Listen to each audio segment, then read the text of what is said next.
नमस्कार बच्चों, कैसे हैं आप सब। आई होप आप सभी बहुत अच्छे होंगे और मौज मस्ती के साथ पढ़ाई भी डेफिनेटली कर रहे होंगे। इस वीडियो में हम लोग class 10 chapter 9 some applications of trigonometry की एक्सरसाइज 9.1 के क्वेश्चन नंबर 14, 15 एंड 16 के फिगर्स को बहुत डिटेल में समझेंगे और उसके बाद इन क्वेश्चंस को सॉल्व भी करेंगे। हर क्वेश्चन का टाइम स्टैम्प आपको डिस्क्रिप्शन बॉक्स में मिल जाएगा। तो अगर ये वीडियो आपको काम की लगती है तो देर किस बात की है, कॉपी पेन उठाइए, फोकस बनाइए और आ जाइए। मिलते हैं म्यूजिक के दूसरी तरफ।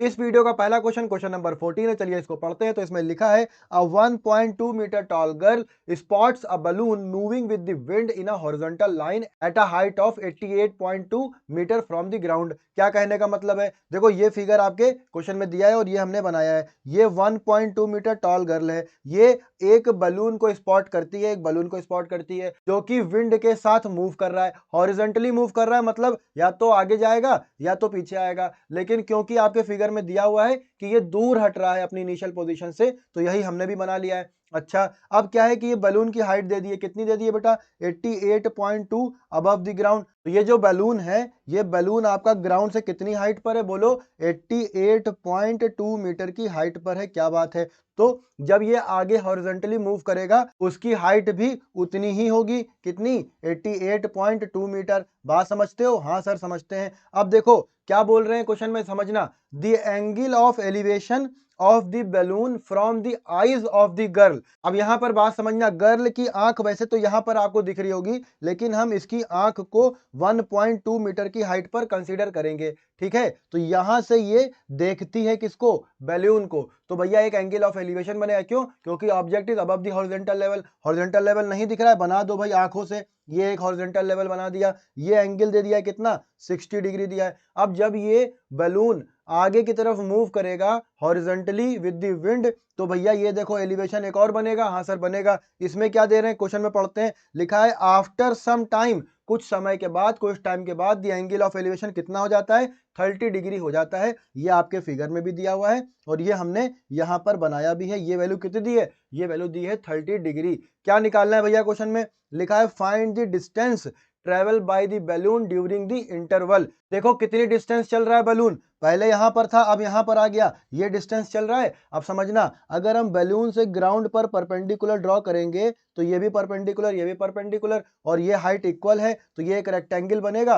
तो जो डिस्टेंस, बात को समझते रहना, जो डिस्टेंस ये होगी वही डिस्टेंस तो ये भी होगी। हाँ सर बिल्कुल सही बात है। तो ये डिस्टेंस हम लेट करे ले रहे हैं। कौन सी? ये डिस्टेंस ले लो या इसको बोलो, सब एक ही डिस्टेंस को रिप्रेजेंट कर रहे हैं। ये डिस्टेंस हो गई डी। ठीक है, ये क्या डिस्टेंस है? ये डिस्टेंस है आपकी दो बैलून के बीच की डिस्टेंस, जिसको हमने डी मीटर लेट कर लिया है। और इस क्वेश्चन में यही फाइंड करना है कि ये डी की वैल्यू क्या है, ये जो बैलून है ये कितना मूव करता है। अच्छा एक और बात बताओ, क्या इसकी आंख यानी गर्ल की आंख से जो हमारा पहले वाले बैलून की पोजीशन थी वो वाली डिस्टेंस हमारे ट्रायंगल में आएगी या नहीं आएगी? तो सबका आंसर क्या होगा? हाँ सर आएगी। लेकिन ये वैल्यू नहीं दी है। नहीं दी है तो क्या करें? लेट कर लीजिए सर। तो ये डिस्टेंस हमने x मीटर लेट कर ली। कोई दिक्कत है किसी को? कोई दिक्कत नहीं है। ट्रायंगल दिखने लगे। एक 60 डिग्री वाला ट्रायंगल हो गया। ये दिखने लगा 60 डिग्री वाला? हाँ सर दिखने लगा। एक और देखो, कौन सा?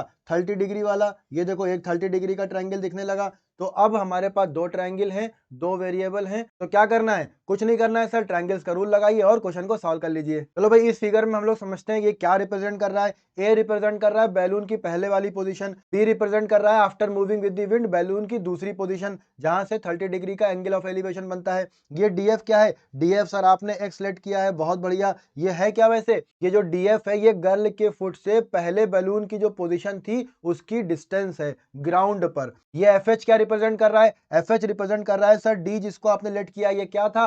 बैलून कितना मूव करा वो डिस्टेंस है ये, बहुत बढ़िया। तो भैया ये भी एक्स होगा और ये भी डी होगा, इसमें तो कोई डाउट है ही नहीं। चलो अब एक बात देखना बहुत ध्यान से। देखो बैलून की ग्राउंड से हाइट डी है 88.2 मीटर और इस गर्ल की हाइट है 1.2 मीटर। तो ये बताओ कि ये डिस्टेंस अगर हम फाइंड करें ए ई, अब ये डिस्टेंस क्यों फाइंड करनी है? क्योंकि जो 60 डिग्री का एंगल और जो 30 डिग्री का एंगल बन रहा है उसमें हाइट क्या आ रही है? उसमें हाइट आ रही है ए ई और बी जी, और दोनों ही इक्वल है। तो कितना होगा ये बता दो। पूरी हाइट है सर 88.2, गर्ल की हाइट यानी गर्ल कितनी टॉल है 1.2, सब्सट्रैक्ट कर दीजिए, वैल्यू कितनी आएगी 87 मीटर आ जाएगी। क्या बात है। तो देखो AE और BG दोनों ही 87 हो जाएंगे। इतने में कोई डाउट है किसी को? सर कोई डाउट नहीं है। तो AE is equal to BG is equal to कितना आ गया 87 मीटर आ गया। भैया सही है। दो ट्रायंगल दिख रहे हैं, कौन कौन से? ACE और BCG। क्या करें सर? दोनों ट्रायंगल को लिए और वैल्यूज को फाइंड कर लीजिए। तो चलो भाई रफ फिगर बना लेते हैं जल्दी से। ACE और दूसरा है BC और G।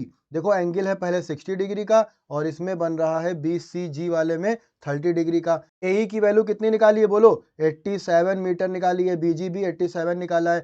CE कितना है? CE सर X है। CG कितना है? देखो पूरी distance CG X plus D है। बहुत बढ़िया। अब क्या करें? अब सर वैल्यूज को सॉल्व कर लीजिए दोनों ट्रायंगल्स का यूज करके। चलो फिर सॉल्व कर लेते हैं। तो ट्रायंगल ACE में जब हम देखेंगे तो tan 60 degree is equal to AE upon CE मिलेगा। फिर tan 60 की वैल्यू √3, AE होता है 87, CE है x की वैल्यू आ चुकी है 87 अपॉन √3। चलो अब इन ट्रायंगल BCG में देखते हैं। तो BCG में tan 30 degree is equal to BG upon CG आ रहा है। tan 30 की वैल्यू 1 अपॉन √3, BG कितना है 87, CG कितना है x प्लस D। क्या बात है। क्रॉस मल्टीप्लाई करेंगे x plus D is equal to 87 √3। अब x की वैल्यू सब्स्टिट्यूट कर दो। हाँ सर कर दीजिए। 87 upon √3 plus D is equal to 87 √3। सही है ना? D फाइंड करना है। चलो भाई D फाइंड करते हैं। अब तो D के लिए हम D को अलग रखें और बाकी सारे नंबर्स हम एक साइड ले जाएं। तो 87 अपॉन √3 आ जाएगा। एलसीएम क्या ले लें सर? √3 एलसीएम ले लीजिए। यहाँ पर कुछ नहीं होगा तो 1 होगा, ये 1 अंडरस्टूड होता है। जब हम यहाँ मल्टीप्लाई करेंगे तो 87 इंटू 3 आएगा माइनस 87 आएगा। क्या बात है। देखो 87 कॉमन मिल रहा है। कैलकुलेशन आसान करनी है, हर बार हम इसी बात पर फोकस करते हैं कि कैलकुलेशंस को आप कैसे आसान कैसे इजी बना सकते हैं। तो D की वैल्यू आ गई 87 इंटू 3 माइनस 1 यानी 2 अपॉन √3। अब क्या करें? √3 से ऊपर मल्टीप्लाई, √3 से नीचे मल्टीप्लाई। बहुत बढ़िया। अब बताओ सर, अब मल्टीप्लाई करिए और फिर कैंसिल आउट कर दीजिए। 87 इंटू 2 इंटू √3 अपॉन 3, 3 वन जा 3, 3 टू जा 6, 3 9 जा 27। D की वैल्यू आ गई 29 इंटू 2 इंटू √3। तो मल्टीप्लाई करने पर हमें क्या मिलेगा? 9 टू जा 18, 2 टू जा 4 प्लस 1 5, 58 √3। यूनिट क्या है? मीटर। भैया यही आपका रिक्वायर्ड आंसर हो जाएगा। ये D ही वो डिस्टेंस है जो वो बलून ट्रेवल कर रहा था ड्यूरिंग दैट इंटरवल। तो आपके समझ में आ गया होगा आई होप। चलिए नेक्स्ट क्वेश्चन पर चलते हैं। हमारा नेक्स्ट क्वेश्चन नंबर 15 है। चलिए इसको पढ़ते हैं। तो इसमें लिखा है a straight highway leads to the foot of a tower. क्या मतलब है? ये देखो हाईवे दिख रहा है। हाँ सर दिख रहा है। ये कहाँ लीड कर रहा है? ये टावर के फुट की तरफ लीड कर रहा है। मतलब ये जो रोड है, ये जो हाईवे है, ये हमें टावर के फुट तक पहुंचा देगा। ठीक है, बहुत बढ़िया। आगे लिखा है a man standing at the top of the tower. देखो टॉप ऑफ द टावर तो यहां होगा, लेकिन प्रैक्टिकली वो मैन यहां पर होना चाहिए। ठीक है, तो आप देखो टॉप है तो हम टॉप को यहीं पर सपोज कर रहे हैं और आप लोग ज्यादा कंफ्यूज ना होइएगा। हम सपोज करते हैं कि यहां से वो मैन ऑब्जर्व कर रहा है। क्या ऑब्जर्व कर रहा है? Observe a car eight an angle of depression of 30 degree. मतलब एंगल ऑफ डिप्रेशन कितना बना रहा है वो? 30 डिग्री को बना रहा है। Which is approaching the foot. मतलब जो कार है ना वो फुट की तरफ अप्रोच कर रही है, यानी फुट की डायरेक्शन में मूव कर रही है of the tower with a uniform speed. एक फिक्स स्पीड से चल रही है, पता नहीं है कितनी चल रही है। 6 सेकंड लेटर। देखो ये उसकी पहले पोजीशन थी, ये उसकी बाद की पोजीशन है। कितने सेकंड के बाद? 6 सेकंड के बाद। यानी कि ये जो डिस्टेंस चल रहा है ये 6 सेकंड में ये कार डिस्टेंस चल रही है। अच्छा आगे क्या लिखा है? The angle of depression of the car is found to be 60 degree. पहले एंगल ऑफ डिप्रेशन कितना था बेटा? पहले था सर 30 डिग्री और 6 सेकंड के बाद जब वो कार मूव करी तब कितना हो गया? तब हो गया वो 60 डिग्री। तो चलो बना लेते हैं। ये हो गया आपका हॉरिजॉन्टल लेवल। ठीक है, अब वो पहले कार की पोजीशन को ऑब्जर्व करेगा तो ये एंगल बन रहा है बोलो 30 डिग्री बन रहा है। बहुत बढ़िया। अब देखो दूसरा केस क्या है? दूसरे केस में ये एंगल ऑफ डिप्रेशन कितना हो जाता है सर? 60 डिग्री हो जाता है। बहुत बढ़िया, पिंक वाला। ये डिस्टेंस 6 सेकंड में ट्रेवल हो रही है। ठीक है भाई, आगे क्या लिखा है? लिखा क्या है? Find the time taken by the car. मतलब वो कार कितना टाइम लेगी to reach the foot of the tower. मतलब समझना बात को, अगर फुट ऑफ द टावर यहां पर हम अज्यूम करें तो कार की पोजीशन यहां से यहां जब आ जाएगी तो ये कितने टाइम में यहां पहुंचेगी, ये पता करना है। हम अगर लेट कर लें कि भैया ये कार टी सेकंड लेगी और टावर के फुट तक पहुंच जाएगी। बात समझ रहे हो? स्पीड, टाइम एंड डिस्टेंस का क्वेश्चन है, तो हम लोग इसको वैसे ही ट्रीट भी करेंगे। अब देखो, अगर हमने ये लेट कर लिया कि ये टी सेकंड में पहुंच जाएगी कहाँ, टावर के फुट पर, ठीक है, और इसकी स्पीड भी नहीं पता है, तो स्पीड भी लेट कर लो। Let the speed of the car be S metre per second, ठीक है ना, एस मीटर पर सेकंड आ गया, ठीक है। अब सब लोग एक बात बताओ दिमाग लगा के कि हम लोगों ने इतने सारे हाइट एंड डिस्टेंस के क्वेश्चन सॉल्व करे, सब में डिस्टेंस ही तो आ रही है भैया, कहीं पर स्पीड या टाइम आ रहा है? नहीं सर, स्पीड टाइम नहीं आ रहा है, तो हम डिस्टेंस में बात करते हैं। फिर बात सही है, समझ में आ रही है? हाँ सर, बात तो सही है। अब देखो, अगर हम कार की डिस्टेंस निकालें, क्या मतलब हुआ, मेरे बात को समझना, यहां से यहां तक जो कार पहुंच रही है 6 सेकंड में, ये कितनी डिस्टेंस चल रही है, अगर हम ये फाइंड करना चाहें तो कैसे करेंगे बताओ? देखो, स्पीड का फॉर्मूला होता है डिस्टेंस अपॉन टाइम, होता है कि नहीं होता है? हाँ सर, होता है। स्पीड लेट करिए आपने एस, ठीक है, डिस्टेंस हमें पता नहीं है कितने टाइम में, 6 सेकंड में, तो ये हो गया 6 सेकंड, तो डिस्टेंस कितनी आ जाएगी बताओ? डिस्टेंस आ जाएगी सर 6s। ये 6s क्या है? ये 6s है बेटा, ये डिस्टेंस है। ये डिस्टेंस मतलब पहले जब एंगल ऑफ डिप्रेशन 30 से 60 होता है तो वो डिस्टेंस कितनी चलती है कार? 6s मीटर चलती है। बात समझ में आ रही है? इसी तरह से सेम प्रोसेस से अगर हम ये वाले 60 डिग्री जो उसका एंगल ऑफ डिप्रेशन बन रहा है उस पोजीशन से टावर के फुट पर उसको पहुंचा दें तो कितना टाइम लेगा? स्पीड भैया उसकी s है, टाइम इस बार हमने t लेट कर लिया है, तो डिस्टेंस कितनी आएगी? s इंटू टी आएगी। ये बात मानते हो कि नहीं मानते हो? देख लो एक बार जल्दी से, स्पीड s ली है, डिस्टेंस पता नहीं है, और टाइम हो गया यहाँ पर t सेकंड, और t सेकंड को जब हम s से मल्टीप्लाई करेंगे तो ये आ जाएगी डिस्टेंस। कितने टाइम में चली गई है ये t सेकंड में ट्रेवल है, यानी ये डिस्टेंस आ गई st, और दूसरी ये वाली हो गई 6s। बात समझ में आ गई? बेसिक क्लियर हुआ थोड़ा? चलो अब देखते हैं इस क्वेश्चन को कैसे सॉल्व करना है। हमने जो एक्सप्लेन करा उसको यहाँ पर लिख दिया है। स्पीड ऑफ कार हमने s metre per second late कर ली है, ये डिस्टेंस वो 6 सेकंड में ट्रेवल कर रही थी, तो डिस्टेंस के फॉर्मूले से हमें ये मालूम पड़ेगा कि bc कितना है? bc आ गया है भैया 6s मीटर। बात समझ में आ गई? हाँ सर, समझ में आ गई। अब cd को हमने लेट किया था, ये t सेकंड टाइम लेगी कार, तो जब कार टाइम t सेकंड लेगी तो डिस्टेंस कितना चलेगी? तो distance is equal to again speed into time,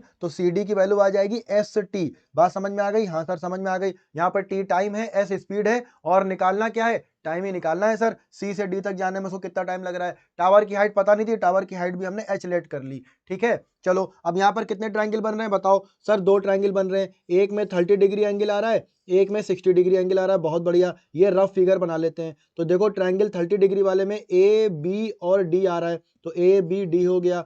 और बताओ भाई, और सर 60 डिग्री वाले में ए सी डी आ रहा है, बहुत बढ़िया, ए सी डी ले लिया। अब वैल्यू रख देते हैं, तो ये हो गया 60 डिग्री। ए डी कितना है sir? A D H metre let किया है, तो ये भी एच मीटर हो जाएगा, बहुत बढ़िया। बी डी कितना है? बी से डी तक पूरा कितना है बताओ? ये डिस्टेंस है 6s, और ये डिस्टेंस सी डी है एस टी। तो देखो स्क्रीन पर तुम्हें दिख रहा होगा, BC और CD दोनों को जब हम ऐड करेंगे तो हमें क्या मिलेगा बताओ? 6s प्लस ST मिलेगा। कैसे? डिस्टेंस निकाली है ना, 6s और ST। चलो भाई, CD कितना है? सर CD सिर्फ और सिर्फ ST है, तो 2 ट्रायंगल आ गए मेरे पास। इस बार वेरिएबल 3 है, देखते हैं कैसे कैलकुलेट करना है। दोनों ही ट्रायंगल को हमने साफ साफ बना लिया है, चलिए वैल्यूज को सॉल्व कर लेते हैं। तो जब हम ट्रायंगल ABD में देखेंगे तो हमें मिलेगा tan 30 degree is equal to AD upon BD। यही मिलेगा कि नहीं मिलेगा? हाँ सर, यही मिलेगा। अब वैल्यू रख दें सर, tan 30 की वैल्यू रखिए 1/√3। AD कितना है? H। BD कितना है? देखो 6s प्लस ST। अब देखो यहाँ पर एक बात समझना बहुत ध्यान से, हम लोगों को फोकस करना है सिर्फ टी पे, तो हम टी पर फोकस करते हैं, बाकी हमें एच और एस की वैल्यू फाइंड नहीं करनी है, तो हम ये सोचेंगे कि इनको रिप्लेस कैसे किया जाए। अब देखना, यहाँ पर हम देखें तो दोनों में ही एस कॉमन है, एस कॉमन ले लेंगे तो हमें मिलेगा 6 प्लस टी। अब यहाँ से अगर हम इस टी वाले पोर्शन को क्रॉस मल्टीप्लाई कर दें तो बेटा हमें क्या मिलेगा बताओ? हमें मिलेगा 6 plus T upon √3 is equal to H upon S. ये मिलेगा कि नहीं मिलेगा? हाँ सर, मिलेगा। चलो देखते हैं बाद में क्या मिलेगा, अभी यहीं पर इसको रोक देते हैं। इसको हमने इक्वेशन नंबर 1 ले लिया। अब इस ट्रायंगल में देखो, ट्रायंगल ACD में tan 60 degree is equal to आएगा AD अपॉन CD। अच्छा, tan 60 की वैल्यू √3 AD हो जाएगा, H CD हो जाएगा ST। अब देखो यहाँ से फिर से हम T को इधर ले जाएं तो √3T is equal to H upon S आएगा। तो ये आ गई आपके पास इक्वेशन नंबर 2। अब ये बताओ कि क्या इक्वेशन नंबर 1 और इक्वेशन नंबर 2 के राइट हैंड साइड दोनों इक्वल नहीं है? हाँ सर, दिख तो रहा है, बिल्कुल इक्वल है और वैल्यू h अपॉन s है। तो जब हम इक्वेशन 1 और 2 को इक्वेट करेंगे तो हमें मिलेगा 6 plus T upon root 3 is equal to root 3t। अब क्या करें, क्रॉस मल्टीप्लाई कर दीजिए sir. 6 plus T is equal to root 3t into root 3, तो ये आ जाएगा 6 plus T is equal to 3t। अब t को एक तरफ ले आए तो 6 is equal to 3t minus T, 6 is equal to 2t, तो t की वैल्यू आ जाएगी 6 अपॉन 2। भैया सिंप्लीफाई कर लो, सिंप्लीफाई करेंगे 2 1 जा 2, 2 3 जा 6, तो t कितना आ गया? सबको दिख रहा है t आ गया 3 सेकंड। और t क्या था सर? t ही तो निकालना था। ये वो टाइम है जिसमें कार टावर के फुट पर पहुंच जाएगी। हाँ बेटा, एक बात ये हो सकती है कि आप लोग कैलकुलेशन को अलग तरह से करें, हमने कैलकुलेशन को अलग तरीके से करा है, इससे कोई फर्क नहीं पड़ेगा। आपका अगर पैटर्न सही है, आपका तरीका सही है, तो आपका आंसर भी बिल्कुल सही आएगा, क्योंकि कैलकुलेशन डिपेंड करती है आपके प्रेजेंस ऑफ माइंड पे, आप किस तरह से उसको सॉल्व कर रहे हैं और किस तरह से क्वेश्चन को चला रहे हैं। ठीक है, तो आई होप आप लोग सब कुछ समझ रहे होंगे, और अगर समझ रहे हैं तो वीडियो को भी लाइक कर दीजिए, चैनल को भी सब्सक्राइब कर दीजिए। चलिए नेक्स्ट क्वेश्चन पर चलते हैं। क्वेश्चन नंबर 16 पर चलने से पहले आपको ये बता दें कि क्वेश्चन नंबर 16 आपके चैप्टर नंबर 8 में पेज नंबर 187 पर एक टॉपिक दिया हुआ है जिसका नाम है trigonometric ratios of complementary angles, उस पर बेस है। और टर्म 2 के सिलेबस में अगर देखें तो यहां पर साफ साफ लिखा हुआ है कि angle of elevation and angle of depression should be only 30 degree, 45 degree and 60 degree. तो ये आपकी मर्जी है कि अगर आपको क्वेश्चन नंबर 16 को जानने में इंटरेस्ट है तो ही आप इस क्वेश्चन को देखिए, बाकी आप खुद समझदार हैं। तो चलिए फिर क्वेश्चन नंबर 16 को पढ़ते हैं। इसमें लिखा है the angle of elevation of the top of a tower from 2 points, मतलब टावर के किसको देखा जा रहा है? टॉप को देखा जा रहा है। From 2 points at a distance of 4 metre and 9 metre from the base of the tower. कितनी डिस्टेंस पर है? टावर के फुट से 4 मीटर और 9 मीटर की डिस्टेंस पर है। And in the same straight line, चलो भाई बना लेते हैं। तो ये आपका फुट ऑफ टावर हो गया, इससे एक स्ट्रेट लाइन बनाइए। इस स्ट्रेट लाइन पर 2 पॉइंट हैं और इन पॉइंट्स की डिस्टेंस क्या है? ये पहला पॉइंट 4 मीटर की डिस्टेंस पर है और दूसरा पॉइंट 9 मीटर की डिस्टेंस पर है। एंगल ऑफ एलिवेशन के बारे में क्या कंडीशन दी उसको भी समझ लेते हैं। इसमें लिखा है आर कॉम्प्लीमेंट्री। कॉम्प्लीमेंट्री एंगल्स कौन से एंगल्स होते हैं बताइए? बहुत बढ़िया, वो एंगल्स जिनका सम 90 डिग्री होता है कॉम्प्लीमेंट्री एंगल्स होते हैं। अच्छा, एक एंगल को हम अगर थीटा डिग्री सपोज कर लें तो दूसरा एंगल कितना हो जाएगा बताओ? बहुत बढ़िया, 90 माइनस थीटा हो जाएगा। क्या बात है, तो चलो भाई बना लेते हैं। तो ये आपका एक एंगल कोई हमने अपने मन से थीटा ले लिया, तो दूसरा एंगल आपका कितना हो जाएगा? 90 माइनस थीटा हो जाएगा। आगे देखते हैं। Prove that the height of the tower is 6 metre. Proof कैसे कर पाएंगे भैया? एक तरीके से फाइंड ही करना है। फाइंड करके आप 6 मीटर दिखा दो, वो अपने आप प्रूव हो जाएगा। तो हम क्या करें, हम भैया लेट कर लेते हैं कि इस टावर की हाइट कितनी है? h मीटर है। ठीक है, अब हम h को 6 मीटर दिखा देंगे तो मेरा क्वेश्चन क्या हो जाएगा? प्रूव हो जाएगा। बात समझ गए? हाँ सर समझ गए। दो फिगर बन रहे हैं, कौन कौन से? एक में theta degree angle of elevation, दूसरे में 90 माइनस थीटा। चलो भाई इसको सॉल्व कर लिया जाए। फिर ये जो फिगर हमने लिया है इसमें ए क्या रिप्रेजेंट कर रहा है? ए रिप्रेजेंट कर रहा है top of the tower. D क्या रिप्रेजेंट कर रहा है? डी रिप्रेजेंट कर रहा है वो पॉइंट जो 9 मीटर की डिस्टेंस पर है टावर के फुट से। और सी वो पॉइंट है जो टावर के फुट से 4 मीटर की डिस्टेंस पर है। बी टावर के फुट को रिप्रेजेंट कर रहा है। बाकी सारी डिटेल आपको पता है। चलिए इन दोनों ट्रायंगल्स का यूज करते हैं और फिर इस क्वेश्चन को सॉल्व कर लेते हैं। तो जब हम ट्रायंगल ए डी बी में देखेंगे तो हमें मिलेगा tan 90 minus theta is equal to A B upon D B. अब देखो, जिसको ये बात पता है उसको पता होगी, जिसको नहीं पता है वो ये जान ले कि क्योंकि हमने आपको पहले ही बता दिया है, इसमें लगेगा trigonometric ratios of complementary angles. tan 90 minus theta होता है, क्या होता है किसी को पता है? ये होता है कॉट थीटा। तो इस फॉर्मूले का यूज यहाँ पर होगा। चलो भाई यूज कर देते हैं। तो tan थीटा की वैल्यू आ जाएगी cot theta. Cot theta is equal to A B upon D B. अब ट्रायंगल ए सी बी में देखो, tan theta is equal to क्या लिखें? A B upon C B. बहुत बढ़िया। tan थीटा की वैल्यू तो पता नहीं है, इसको ऐसा ही लिखा रहने दो क्योंकि थीटा कुछ कंफर्म नहीं है। ए बी की वैल्यू h, और बताओ बी सी कितना है? 4। अब देखो यहाँ पर आ रहा है कॉट थीटा, यहाँ पर आ रहा है tan थीटा। इन दोनों में रिलेशन कैसे निकाला जाए? तो बेटा एक फॉर्मूला यहाँ पर ये लगा और दूसरा देखो ये वाला, कॉट थीटा होता है 1 अपॉन tan थीटा। कितने लोगों को ये बात पता है? पता है? बहुत बढ़िया, अगर पता है तो लाइक करो वीडियो को फिर।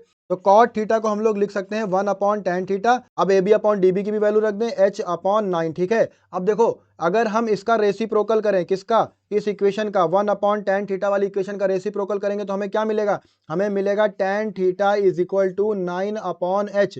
बताओ ये बात समझ में आई कि नहीं आई? हाँ सर समझ में आ गई। रेसिप्रोकल ही तो करना है, दोनों साइड आप उल्टा कर दीजिए, डिनोमिनेटर को न्यूमिनेटर बना दीजिए, न्यूमिनेटर को डिनोमिनेटर बना दीजिए। अब देखो, ये इक्वेशन नंबर 1 लेट कर लो, ये इक्वेशन नंबर 2 लेट कर लो, दोनों ही इक्वेशन सेम वैल्यू को रिप्रेजेंट कर रही है, करनी है कि नहीं कर रही है? हाँ सर, सेम वैल्यू को रिप्रेजेंट कर रही है जो कि tan थीटा है। अब दोनों को इक्वेट कर दिया जाए, चलो फिर इक्वेट कर देते हैं। जब इक्वेशन नंबर 1 और 2 को इक्वेट करेंगे तो क्या मिलेगा, 9/h is equal to h/4, cross multiply कर दो, h square is equal to 9 into 4 यानी 36। अब बताओ h की वैल्यू आएगी कितनी, स्क्वायर रूट 36। वैसे तो प्लस माइनस आएगी क्योंकि हाइट एक लेंथ है और लेंथ नेगेटिव नहीं होती है, इसलिए हम सिर्फ पॉजिटिव साइन कंसीडर कर रहे हैं, तो h की वैल्यू आ जाएगी 6 मीटर। ये बात समझ में आई? और यही तो प्रूफ करना था, क्वेश्चन में यही तो पूछा था कि proof that the height of the tower is 6 metre, और ये हमने 6 मीटर प्रूफ कर दी, हेंस प्रूव हो गया, यही आपका आंसर हो गया। इस तरह से आपका chapter 9 some applications of trigonometry की एक्सरसाइज 9.1 के सारे क्वेश्चंस यहाँ पर खत्म होते हैं। आई होप आप लोगों ने ये चैप्टर बहुत एंजॉय करा होगा, आप लोगों को इससे फायदा हुआ होगा। अगर आप लोगों का सच में इससे कुछ फायदा हुआ है तो इस वीडियो को लाइक कर दीजिए, अपने दोस्तों में वीडियो को शेयर कीजिए, चैनल को सब्सक्राइब कीजिए और बेल आइकन का बटन जरूर दबाइए, जिससे हमारा भी मोटिवेशन ऐसे ही बना रहे। Thank you.